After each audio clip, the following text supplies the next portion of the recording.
بيبدأ الفيلم بواحدة جوزها واخدها كده في مكان حديقة عامة، وبيقول لها انا بحبك بس انت غريبة ولازم تتعاقبي. وبعد كده بيربطوها ويبدأوا يجلدوا فيها، وبعد كده بتصحى من النوم وبنكتشف انها كانت بتحلم. سيفرين في باريس اواخر الستينات، ست اسمها سيفرين سيرزي عايشة حياة شكلها مثالي جدا من بره، متجوزة دكتور ناجح اسمه بيير، وراجل هادي وطيب وكل حاجة. وبعد كده بيحبها بكل صدق، وبيتهم حتى في الحقيقة راقي وكده وحياتهم مستقرة، وكل حاجة تبان انها كاملة. لكن جوه سيفرين في حاجة مش مظبوطة، هي مش قادرة تحس بأي رغبة ناحية جوزها جسديا، كل ما يحاول يقرب تتوتر وتبعد كأن في حاجز بينهم. وفي نفس الوقت عقلها مليان خيال مظلم وغريب، بتحس دايما انها بتحلم او بيتخيل لها ان جوزها كشفها في حاجة كده وبيقعد يربط فيها ويضربها ويعذبها عقاب اللي هي عملته، بس هي مش عارفة ايه اللي هي عملته. والخيالات دي بتظهر فجأة كأنها أحلام يقظة، وبتخيلها انها تايهة بين واقع هادي واقع عادي حياة مستقر. وفي يوم بتقابل واحدة معرفة اسمها رينيه، بتسمع حكايات عن بيت دعارة هناك في بيت راقي في باريس وكده، وبيديله ست هانم اسمها مدام انايس. والمكان ده مش عادي، زباينه كلهم من الطبقه الراقيه وكده، وكل حاجه فيه بتتعمل بسريه تامه. والكلام بيفضل في دماغ سيفرين طول الوقت، والفضول بيكبر جواها انها تروح تجرب حياه العاهرات دي ولا لا، ومعايا رغبه انها تفهم اكتر من نفسها لو راحت مكان زي ده. وبعد تردد طويل قالت خلاص انا هروح واشوف المكان الاول. واول ما بتوصل بتبقى متوتره جدا وبتحاول تمشي، لكن مدام انايس بتقابلها وبتتكلم معاها بهدوء. سيفرين في الاول بترفض الفكره انها تبيع جسمها يعني، لكن بعد لحظات صمت كده بتوافق بشرط انها تيجي بس في فتره الظهر. ومن هنا خدت اسم جديد هو اسم الفيلم بيل دي جور. بيل دي جور يعني ايه؟ يعني جميله النهار. وحياتها بتقسم بعد كده نصين، الصبح هي الزوجة المحترمة الهادية وكل حاجة، وبعد الظهر بتروح بيت الدعارة وتدخل عالم تاني خالص. وفي البداية كل حاجة بتكون غريبة ومخيفة، الزباين بيطلبوا طلبات غريبة والأجواء مقفولة والقواعد لازم تمشي عليها، لكن مع الوقت سيفرين بتتأقلم. ومش بس كده، بتبدأ تحس بحاجة كانت فقدها طول حياتها، إنها لقت نفسها، إحساس السيطرة أحيانا، إحساس الاستسلام، وكأنها لقت طريقة تعيش بيها خيالاتها اللي كانت بتجيلها دي بدل ما تفضل محبوسة جوه دماغها. وفي نفس الوقت علاقتها بجوزها زي ما هي، بير لسه بيحبها وبيتعامل معاها بلطف، بس هو مش فاهم مراته مالها، ايه اللي جواها بالظبط، ليه ما بتستجيبش ليه جسديا، وهي مش قادره تقول له الحقيقه. حياتها بقت سر كبير عايشاه لوحدها.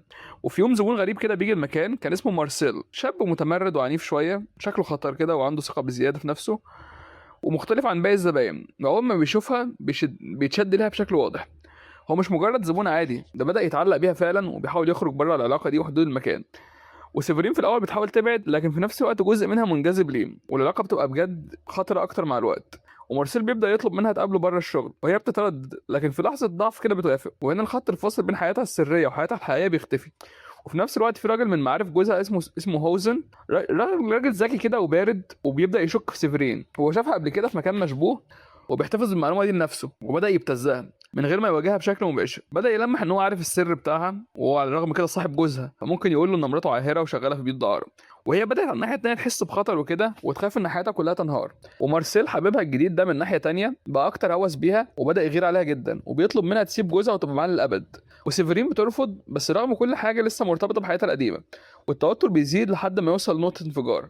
في لحظه غضب كده مارسيل بيروح بيت سيفرين، لما بيير جوزها بيفتح الباب مارسيل بيضربه بالنار، وبيير بيقع طبعا جوزها ميت، وبيتحول من راجل ناجح لراجل حالته صعبه جدا. بس بيكتشف ان هو ما ماتش، بس فقد القدره ان هو يتحرك او يتكلم، اتشل يعني. وحياه سيفرين بدات تنهار في لحظه، ومش عارفه هي بتحب مارسيل اللي عمل كده عشانها ولا بتكرهه. مارسيل حاول يهرب، بس الشرطه بتمسكه بعد كده، وكل حاجه بتتغير. السر اللي كانت عايشاه بقى ليه عواقب كبيره ومدمره.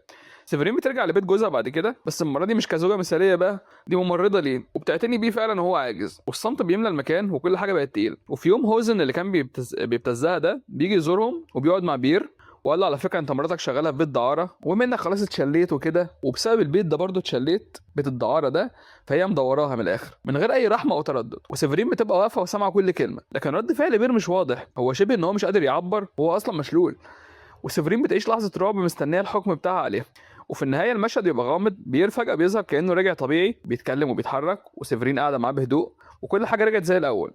وبعد كده كانوا رايحين بالعربيه ناحيه افتتاحيه الفيلم. ده كان فيلم يا جماعه النهارده، فيلم اسمه بيل دي جور. الفيلم ده يا جماعه اخراج لويس بونويل، وهو انتاج فرنسي يعني.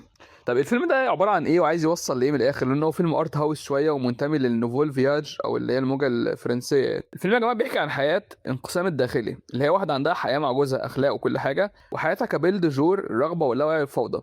وده قريب من افكار فرويد شويه، اللي هي فكره الايجو والاي دي. الايجو ده اللي هو الانا الزوجه المثاليه، والاي دي او الهو ده الرغبه المكبوته، والسوبر ايجو اللي هو الانا الاعلى اللي هي المجتمع بيحكم عليها.